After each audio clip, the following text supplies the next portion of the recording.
کوردستان بەرەو فەسادێکی ممەنهەجە ڕوە، بەرنامج بۆ دانرا و چەند ساڵە لەسەر ئەوە ڕوە. ئەم ئەلمانیانە ئیشیان ئەوەیە اینجا ئەمانە ئێستری غەربن، بارەکەیان لێنراوەڵن ئەمە بگێن.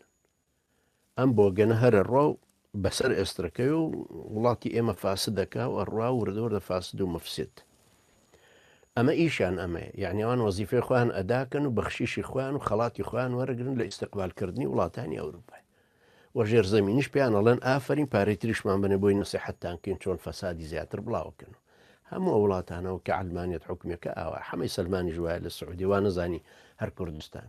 ئەمەی جەنابەت دەیڵێ بەڵێ ڕاستە لە کوردستان وایە خێزان هەڵەوەشەیە کە ساحبی ناموسی خۆی نییە، دایک و باوک ڕەحمیان لەسەر مناڵ نەماوە. بەڕاستی قسەیەکی زۆر زۆر جوانە، یعنی گەر ڕەحم مناڵان ڕەحمیان لەسەر باوک و دایکیان نەمابێ، ئێستا ئیشەکە ئەوەندە بەعکسەوەیە کە دایک ڕەحمی لەسەر مناڵ نەماوە. معلومە بەو پرسیارانە دیارە کە دایکێک سێ ماسی حەی لە کچەکەیان شکاندووە لە بەرەوەی درەنگ هەستاوە لە خەو کە تەلەبەی جامیعەشە لە پزیشکیشە.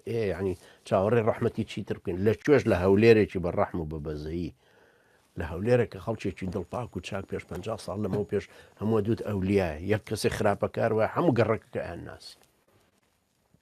کوردستان بەدەست پارتی وێچێتیوە هاتۆتە ئاخر دەرەجە کە شەیتان لە کوردستان نەماوە. هەڵە مادام پارتی وێچێتی لێوێ بن بەخوا زڕێتیشم پێویست ناکات لێ. تەواو ڕاستەکە ئەمە هەمووی وایە، بەڵام عەزیزی من ئینسان مەیوسیش نەبێ لە بەرامبەر ئەم فەسادەی ئەوان بە دەوڵەت بە پارە بە زەمن بە سوڵتە و جەلاد و زیندان و مؤسسات و حیزبی خۆیان ئەیکەن لە بەرامبەرەوە چ بە قووەتێک بۆ ئەم ئیسلامی هاتۆتە پێش. ئیسلامی ناڵم مسلمانێتیەکە چەند خەڵک گەڕاوەتەوە بۆ حیجاب، چەند خەڵک گەڕاوەتەوە. من ئەو زمانەی دەستم بە ئیسلامەتی کرد بە نوێشکردن کرد لە ساڵی نەک ئەو کاتە لە ساڵی 75 مۆزەف بووم لە هەولێر. خێزانی کاک محسین جوامێر خوای گەورە مەحفوظیان کە هەردووچیان محەجەبە بوو، محەجەبێکی محتەرەم و محتەشم. هەولێر ماشەڵڵا محەجەبەی زۆر زۆر بوو، زمانە تەبەن نیقاب هەبوو لە هەولێر پەرچەیاندا ئەدایە. زۆر حەزمە کرد منیش کە کاخالیدی برام ژنی هێنا و لە من گەورەترە براژم محەجەبە بووایە. هەرجلی کوردی پۆشتەیە تەبان هەمویان هەر خزمی خۆشمان هەم پۆشتە بوون و نوێژ و ئیسلامەتی. منیش ڕۆیشتم بەوانم وتم وەڵا حەزەکەم قماشێ بکڕم و بیبم و براژم بیکا بە حیجاب لێ. ئەو زمانەی باسیەکەم سێ محەجەبە لە سلەیمانی هەبوو. بەخوا هەموو ئەوەندە خۆشحاڵە بووین کە ئەمان بینین بەسەر بەرزیە ڕۆیشتم. سێ محەجەبە ساڵی 75 باسەکە. دوانیان خۆشک بوون، نەسرین و شیرینیان یا پەروینیان ناوکانیان مابوو. هەمومان دڵمان پێیان خۆش بووە هەموو گەنجە لە مزگەوتەکان. ئێستا سەیری ئەو گەنجانەکە عەزیزی من، سەیری کەسە بە نیقابەوە بە عەباوە بە نیقابیشەوە هاتۆتە جامیعەیەک لە جامیعەکانی ئەم عەلمانیان.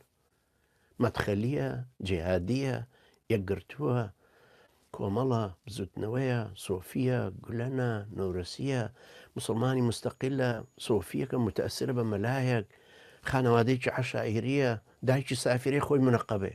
ئێمە تەلەبەمان هەبووە بوو دایکی سافرە خۆی منەقەب. جیلەکە بەرەو چاکتریژە ڕوە عەزیزی من، خەفەتیشی لێمەخۆ. ئەمە وا بزانیم بە گەڕانەوەی من چاکە بێ بخوا براوان نییە، خۆ منش عەسای سحریم پێ نییە. ڕەنگە لەوێ بوومایە کاریگەریەکمان لەسەر بەگەڕخستنی وزەکان باشتر بوو، مەرکەزیان زیاتر ئەمان توانی بیکەین.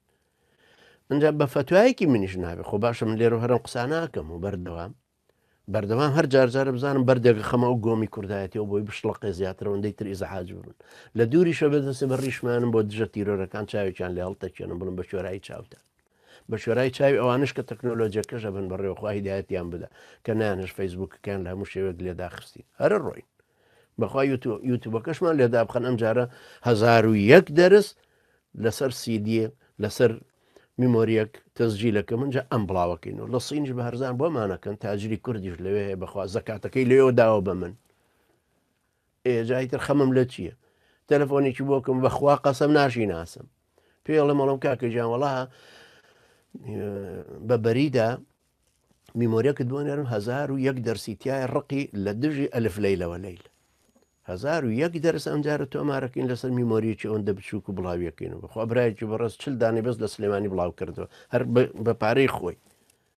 ئەو کاتە ئەوەندە تەکنۆلۆژیەکە پێشکەوتوتر نەبوو کە ئێستا هەموو بەکاریهێن. ئیشەکانمان الحەمدلله ڕاتە پێشەوە زۆر گەشببین بە لە کۆتایی قۆناغی ئەلمانیەتین بەدەسەڵاتی عسکەریانەوە بە بەرنامەی سیاسیانەوە بە فکری ئەلمانیانەوە بە قیەمی ئەخلاقیانەوە دۆڕاون مفلیسن لە هاتنە خوارەوەیان بەخوا قەسەم گۆڕانیش نەبووە زۆر دەمێ بۆ ئەوانە کەوتن بەس گۆڕان زوو وەزعکرد تەمان بووە تەمان هەر قەومی بابڕی نیشتیمانیانە کە هاتەوە پێشەوە ئەوان ڕۆحێکیان بەبەراکرایە وەکو کوردایەتی ئەژنا هەموو ئیفلاسیان کرد و ئەشی بینین بە حەول و قووەتی خوا لە عمری خۆشمان نایبینین من مردوو ئێوە زیندوو ئینشاءڵڵا شی بینین چۆنە بن بەژێرم چیان پێماوە ئێستا کام قیم کام ئەخلاق